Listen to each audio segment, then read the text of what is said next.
is Encore. Cool. The stories behind the songs. Thank you. Here's iHeartRadio's Miles Galloway. Ah, yes, because nothing says true love like a pop-punk anthem you can stream in the car. I'm Miles Galloway, and this is the story of Paramore's Still Into You. How often does a band lose its two founding members, one of whom co-writes all the songs, only to survive and become both better and more successful? That's a rhetorical question, of course. I don't actually know how many times this has happened. But what I do know is that Paramore is the perfect example of this. A band that experienced some truly challenging circumstances and potential catastrophe, only to rise from the ashes like a golden phoenix to become stronger and better than before. While the band's saga has been full of drama since its very beginning, Paramore evolved from a scrappy teenage punk band based in Nashville, Tennessee, to a stadium-rocking headliner in pop music. As you'll hear, it definitely wasn't easy getting there. The story of Paramore begins in 2002 when 13-year-old Hayley Williams moved to Franklin, Tennessee from Meridian, Mississippi. An aspiring singer, Hayley began taking vocal lessons from industry expert vocal coach Brett Manning, who would coach the likes of Taylor Swift and Miley Cyrus. She would meet Josh and Zach Farrow at a weekly supplemental program for homeschooled students who shared an interest in bands such as Deftones, Failure, and The Cure. Here's Hayley sharing the band's backstory with Much Music's Devin Soltendijk. I met them at school after moving to Nashville, and we were all really young, and they already had a band, so I wanted to be in their band so bad. I tried for a long time to kind of hint at them, but I don't know. Meanwhile, Jeremy and I were in a cover band together, playing like Shaka Khan tunes and stuff. And, That's sick. Yeah, it was rad.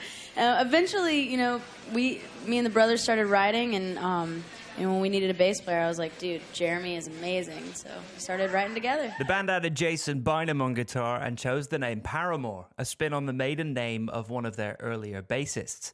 And in case you're wondering, a paramour is a person with whom someone is having a romantic or sexual relationship, and especially a secret or improper relationship.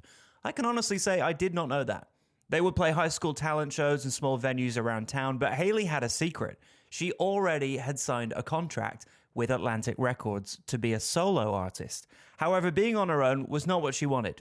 Hayley would tell Vulture, "We had all these songs the label liked more than the songs I'd written by myself, but the label wanted me to put them out as Hayley. I didn't want to do that. I told the then president of Atlantic, Julie Greenwald, I didn't want to put out a song or do interviews under my name. There was a heated conversation with a team of people in which I said I would be just as happy to play these songs in a basement for the rest of my life. It was a very empowered moment. My voice was shaking. I was crying. I was so ashamed of myself for being the only name on the contract." Hayley was first discovered by Atlantic A&R rep Steve Robertson, who listened to a 6-song demo she submitted to the label. After agreeing to meet with her, Hayley told Robertson what she was and what she wasn't. He would recall to American Songwriter, "She was like, I'm not Avril Lavigne. I'm not even a solo artist. I have a band. You guys should come to Nashville to see us play." So Atlantic flew to Nashville to see Hayley and her band perform a short set in Jeremy Davis's living room.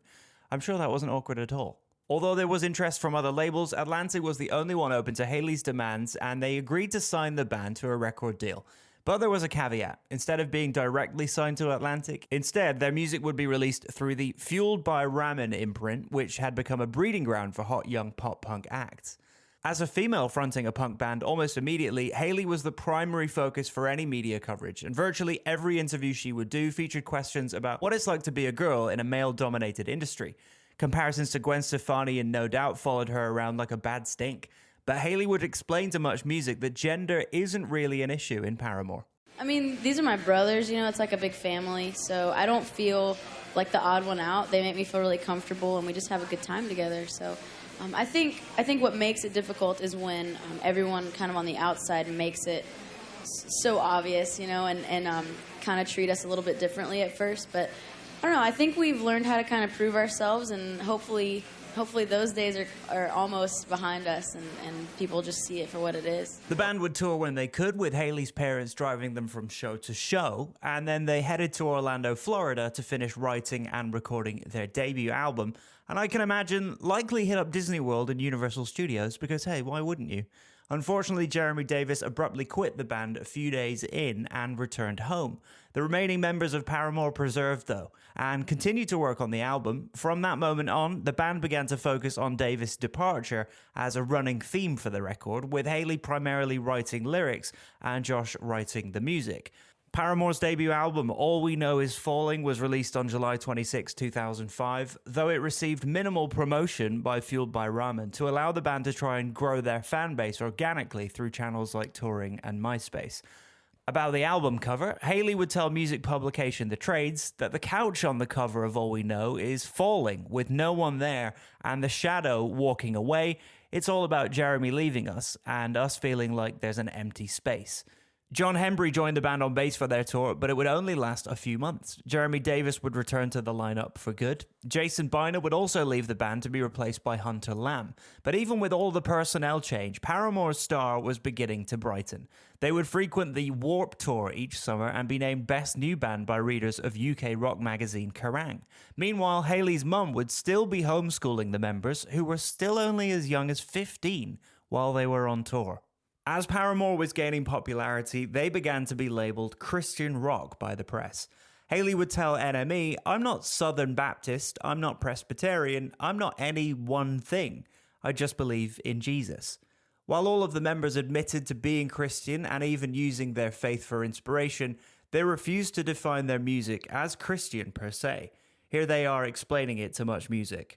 Like, we all believe in the same thing, so it's gonna come out in our music somehow, one way or the other. So, but we don't try and like force it upon anybody. It's more of like I don't know. We try and like do it in more like mysterious ways, instead of like being so straightforward with it. When it came time to work on their second album, Jeremy Davis was kicked out of the band for, quote, his lack of work ethic and participation in things that the rest of the band didn't agree with. However, Hayley would eventually convince Josh and Zach to reconsider, and Jeremy would be reinstated, along with Taylor York, who would for the time being serve as an additional guitarist on tour.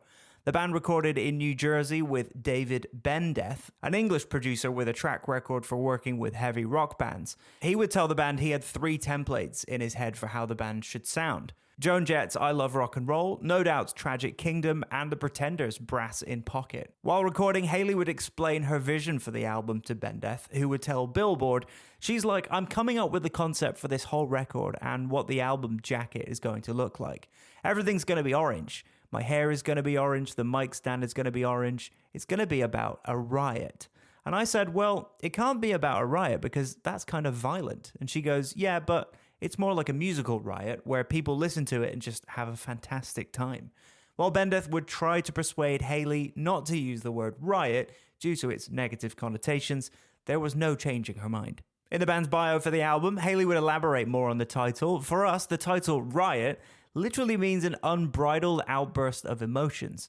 When we were writing, it seemed like our thoughts and emotions were coming out so fast that we couldn't control them. It felt like there was a riot within us. So the album takes our passion to a new level. It's just all raw energy.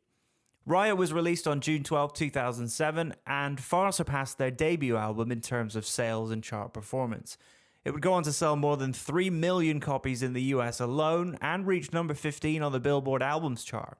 Riot immediately established Paramore as emo and pop-punk peers to heavyweights such as My Chemical Romance and Fall Out Boy, largely due to the response of its first single, Misery Business. Originally titled Mexico, the song was a very personal one for Hayley, which she wrote about a friend of hers who she feels was exploited by a girl. She would explain the story behind the song to Much Music. The song is about, all of us have a close-knit group of friends back home, and when we go back to Tennessee, we hang out with the same kids every time. And a few years ago actually, this girl came into our group and sort of like started using sex and her body to manipulate one of the guys, and it just really hurt us, and it hurt me because I felt like I was in love with him at the time.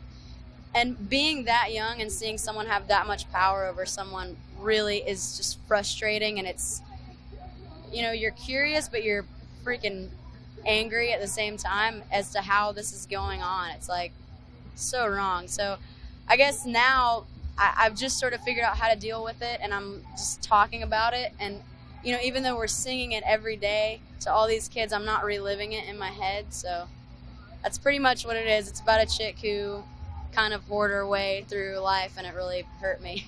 I mean, I saw my parents go through divorce after divorce and saw what love was not. And then when this whole situation with Misery Business happened, I knew that I was feeling love, and I knew I was watching something that wasn't love, and it was kind of evil.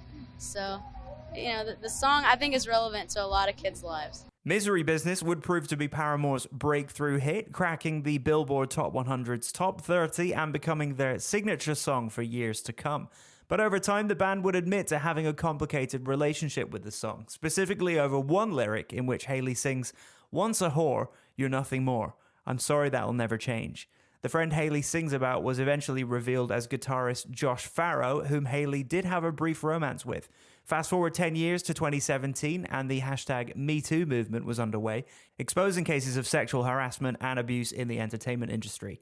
Misery Business would be singled out for its anti-feminist message, specifically in use of the word whore, and the band faced accusations of slut-shaming and misogyny. While she would admit that producer David Bendeth encouraged her to use the word, Hayley would explain to website Track 7 that she had reservations about that word years before the hashtag #MeToo hit. She would say, "I was a 17-year-old kid when I wrote the lyrics in question, and if I can somehow exemplify what it means to grow up, get information, and become any shade of woke, then it's A-okay with me." The lyrics literally came from a page in my diary. What I couldn't have known at the time was that I was feeding into a lie that I'd bought into, just like so many other teenagers and many adults before me. The whole "I'm not like the other girls" thing, this cool girl religion. What even is that? Who are the gatekeepers of cool anyway? Are they all men? Are they women that we've put on top of an unreachable pedestal? The problem with the lyrics is not that I had an issue with someone I went to school with. That's just high school and friendships and breakups. It's the way I tried to call her out using words that didn't belong in the conversation. It's the fact that the story was set up inside the context of a competition that didn't exist over some fantasy romance. On September 7, 2018, during a performance in their hometown of Nashville, Hayley announced that the band would no longer be playing Misery Business live for a really long time. Here's the audio. Tonight we're playing this song for the last time for a very long time. This is a choice that we made because we feel that we should. We feel like it's time to move away from it for a while. So Hayley would continue to speak out against the song, including when Spotify included it on its Women of Rock playlist. On Instagram, she would write, "I know it's one of the band's biggest songs, but it shouldn't be used to promote anything having to do with female empowerment or solidarity. I'm so proud of Paramore's career. It's not about shame. It's about growth and progression. And though it'll always be a fan favorite, we don't need to include it on new playlists in 2020. But a really long time is not the same as forever, and 4 years after they stopped playing Misery Business, Hayley appeared with Billie Eilish at Coachella to perform an acoustic version of the song. Later in 2022, the band would officially unretire it, which Hayley explained on stage. 4 years ago, we said we were going to retire the song for a little while, and I guess technically we did. But what we didn't know was just about 5 minutes after I got cancelled for saying the word whore in a song, all of TikTok decided that it was okay. Make it make sense. And just like that, Misery Business was back in business. Of course, it helped that a budding new artist by the name of Olivia Rodrigo would interpolate the song into her smash hit Good For You.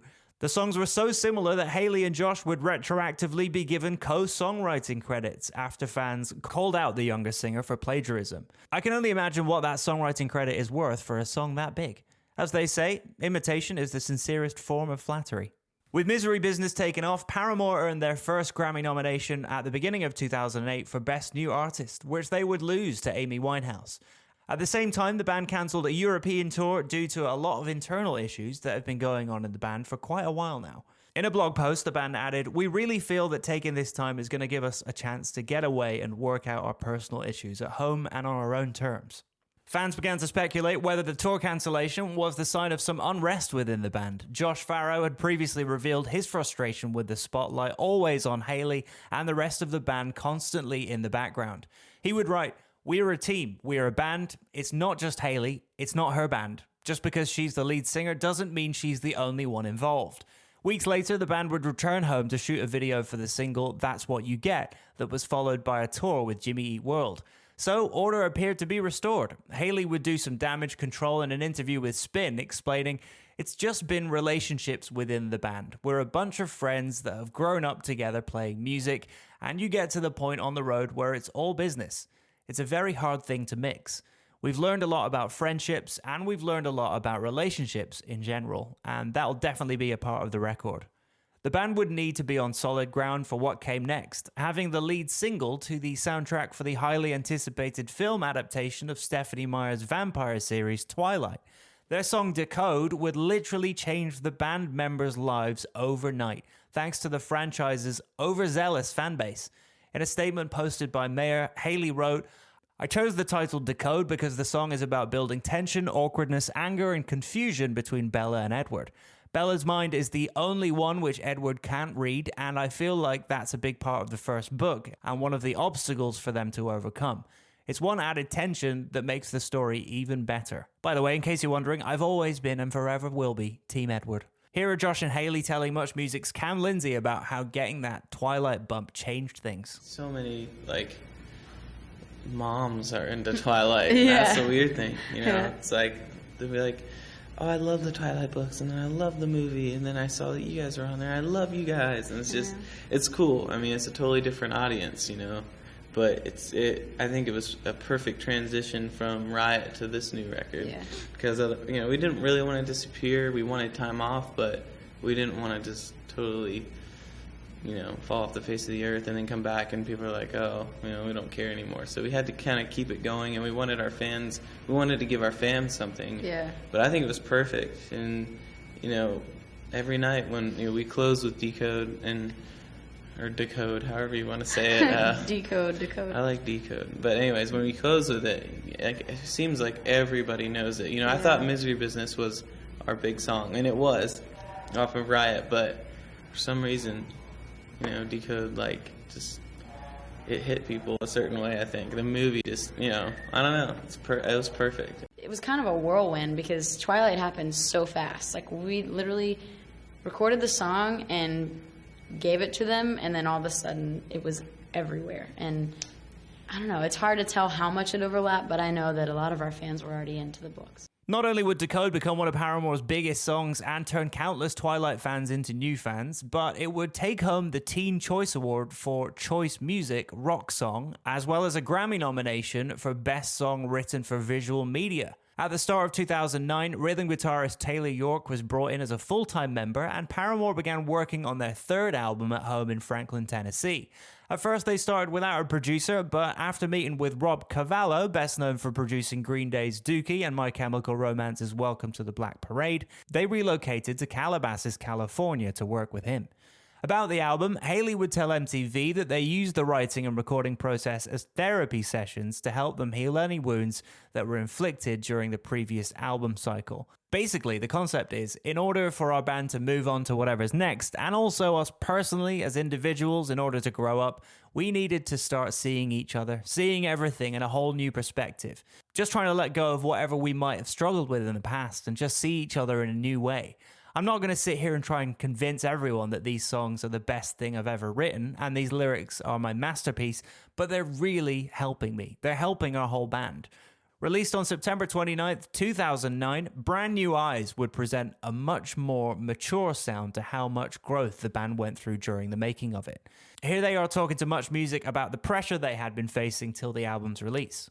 The thing is that you never really, it's not that you notice you're growing up quicker, it's just life sort of happens this way, and then you're in front of 1,000,000 people and you have to handle it better than, if you were just at home doing whatever. I mean, the last 2 years have gone by so fast since Riot came out. I hardly even remember. It just went by so quick, and I think about where we are now, and I'm like, we're such different people. We're still the same, but we've grown up a lot, and I go back home, and we're still friends with the same people we've always been friends with, and I don't know. It's just life is crazy when you live it in front of, when you live it under a magnifying glass or a microscope. It's just, you have to figure out how you can handle it as gracefully as possible so people aren't pointing and laughing.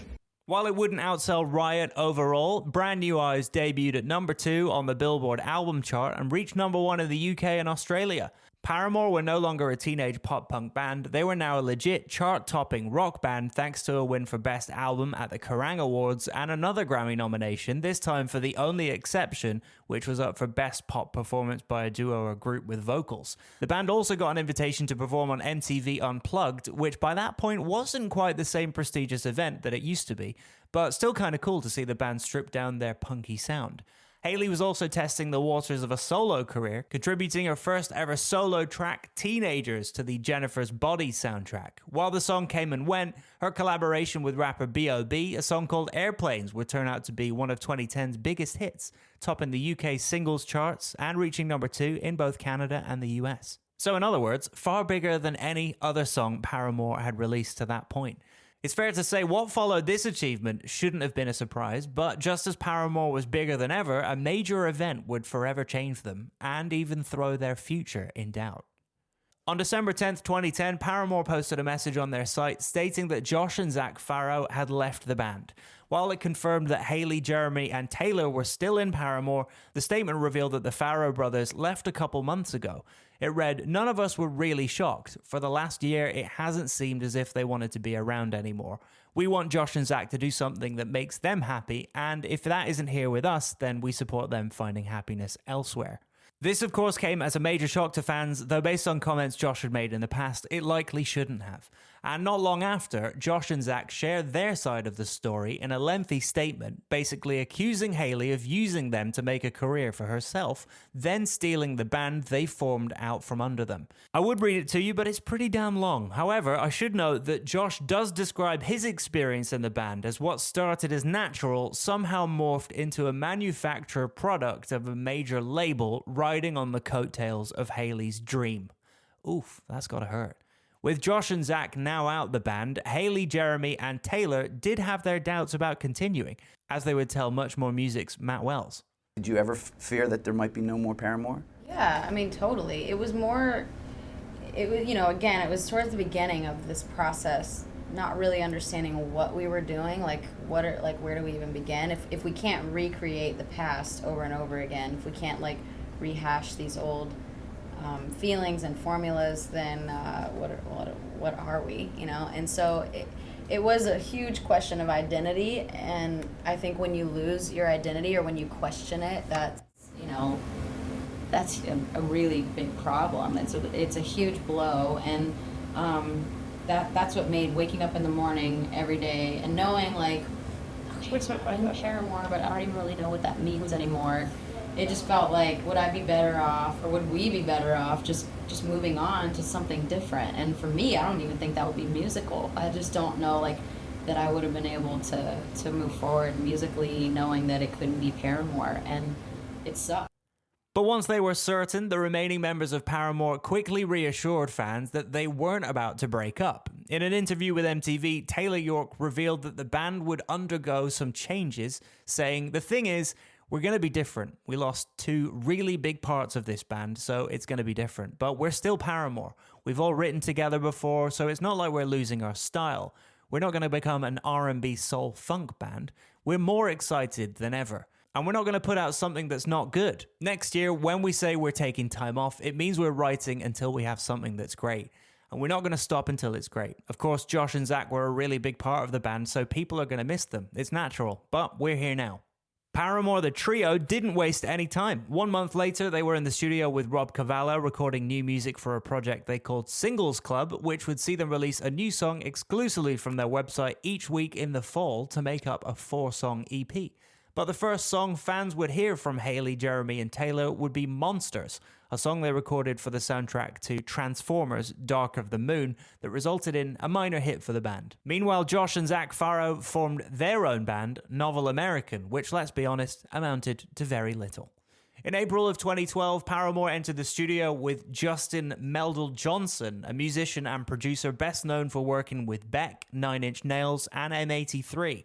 Along with him, drummer Elon Rubin, who played with 9 Inch Nails, and Angels and Airwaves filled in behind the kit. With Justin behind the boards, Paramore were looking to shake up the band's sound. In an interview with Electronic Musician, the producer would say, "They have proven themselves time and time again. They don't need to be a pop-punk band anymore. They can do their own ideas. We're not trying to deliberately lose their natural commerciality.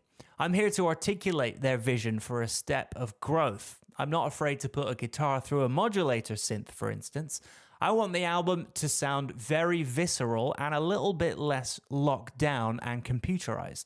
More 1981 than 2012, with a nod to 2016. Humans play textural sounds that can still be heavy and fast, but also shaded. The band themselves would admit they didn't exactly know what they were doing when they first entered the studio and suffered from insane writer's block at first. It was only when they let go of any pre-convinced ideas of what they should sound like that they began to come up with the music. Paramore released their self-titled fourth album on April 5th, 2013, and it immediately shot straight to number one on both the US and UK album charts, a first time for the band. In naming the album after the band, they were intending to make a statement, basically to start all over again. Haley would tell radio.com, "I feel like it's not only reintroducing the band to the world, but even to ourselves. We wrote this album kind of blindly, just letting it lead us to wherever it was going to take us. Each song felt very different and felt very new and exciting for us. By the end of it, it felt like we were a new band. I definitely think we're reintroducing ourselves to the world and to our fans." The singer continued about the band's first album without founding members Zach and Josh Farrow. "At the same time, it's so definitely us, you know? It's so Paramore. I just don't think there would have been any other title that would have worked. Anything else would have felt like we were trying too hard." The album would prove to be the most diverse one yet from Paramore, incorporating influences such as country, funk, alt-rock, new wave, R&B, and even a bit of ukulele, along with a heavy dose of pure pop music. Haley would tell Grammy.com that the focus was to make the songs more melodic, more adventurous musically, with new sounds and rhythms that inspired new melodies and lyrical subject matter that was less concerned about what anyone's going to think. Paramore the album would show that Paramore the band were much more than just a pop-punk band. Here they are talking about all the different sounds on the record to Much Music's Lauren Toyota. So what inspired all these musical changes? It's all a part of us, you Yeah. know. We like so many different kinds of music, and Taylor's always been the one to say, the more music that you love, the happier you'll be. And I feel like this record really shows all those sides of us and all the things that we're into personally as well as a band. So, I don't know, I guess I feel like if there's an album that anyone in the world, if they want to know who Paramore really is, I think this is a good record for it, because not only do you really hear what we're into musically, but I think you really get to hear each of our personalities on it, like, more than ever. And that's what makes us so proud of it, is that I feel like we came out of a pretty low point, and then we made an album that we're more proud of than we've ever been of anything. The album's first single, Now, felt like a natural transition from Brand New Eyes, a big rollicking rock song and a great way to announce that they were back. But the song didn't really set the charts on fire. No, that would come with its follow-up, a song called Still Into You. While still rooted in the boisterous pop-punk the band were known for, Still Into You sounded different. There was something undeniably commercial about it. Here was Paramore, a band largely considered a rock, emo, and punk band, presenting a song with this enormous hook on the chorus and a sugary sweet melody that sounded like it could belong on your local pop radio station. While Paramore had flirted with pop music, they'd never really produced a song that fit in with the top 40 format. That is until Still Into You not only crashed into the pop charts, but also held its own in the rock and alternative charts. Paramore had found that sweet spot between rock and pop. Still Into You is a love song, apparently about her then-boyfriend and future ex-husband, Chad Gilbert, of the band New Found Glory. Although Haley at the time never really discussed who she was still into, she did admit that the song was unlike anything else they had ever released. She tells Spin, "It's definitely a love song, it's definitely happy, but to me anyway, and obviously I wrote it so maybe I'm biased, but it's not a sappy love song. We wrote The Only Exception a while ago, and that song is definitely like a slow love ballad, and this is totally not that song. We've never done that before. A straight-up happy love song that was so heavily pop-based was so unlike anything they had done up to that point. The song not only surprised their fans, but the band themselves, as Haley would tell Much More Music's Matt Wells. We were in like our little makeshift studio room, and that was one of those songs, like, once the riff was happening, I loved it so much. It was kind of, to me, especially before I had written anything on top of it, was very new wavy. It was like very like The Cars or Oingo Boingo even, just really bouncy, and I loved it. And it was one of those things where the lyrics sort of came out, like they just fell out really easily, and it sort of shocked me how quickly it was all happening. And by the time we got to the chorus, I was like, this is so bizarre. I loved it so much, but I think even that scared me. Hayley wasn't even sure they should release Still Into You. She wasn't sure what Paramore could get away with. Could they become a pop band? Here she's explaining how they overcame those doubts. When we got to the chorus, I remember asking Taylor, I was like, is this too poppy? Like, I feel like, can I do this? Can I say it like this, or can I sing it like this?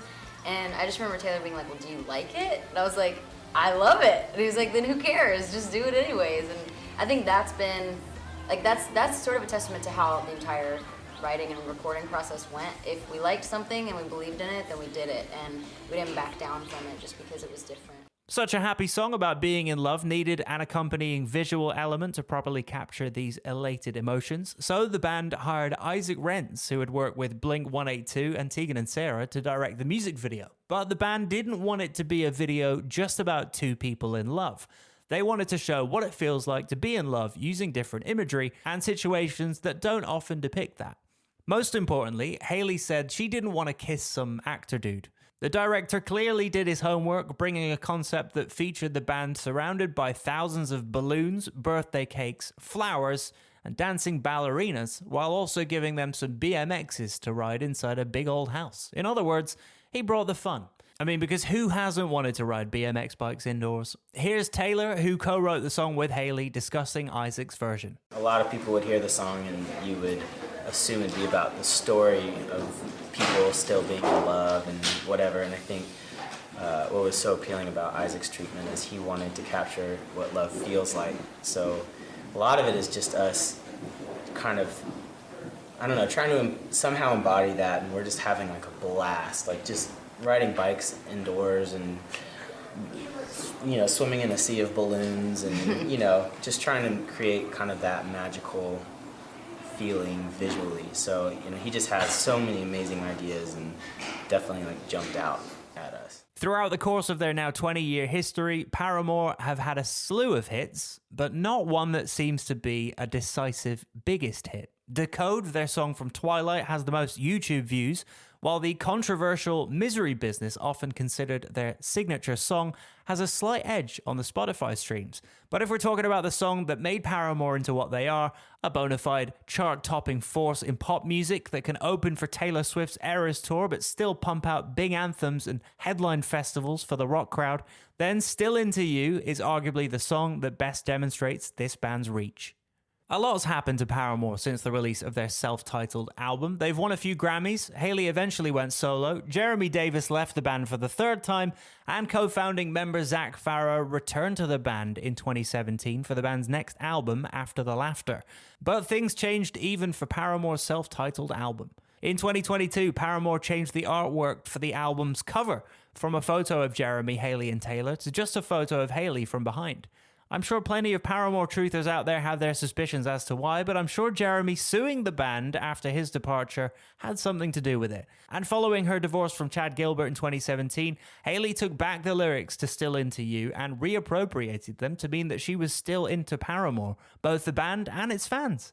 Ah, isn't that sweet? Because in the end, after all this time, it's all about showing your fans that you're still into them. I'm Miles Galloway, and that was the story of Paramore's Still Into You on Encore, with new episodes every Thursday. Encore is an iHeartRadio Canada podcast. Subscribe to this podcast on iHeartRadio or wherever you get your podcasts. Download the iHeartRadio app for more great podcasts just like these.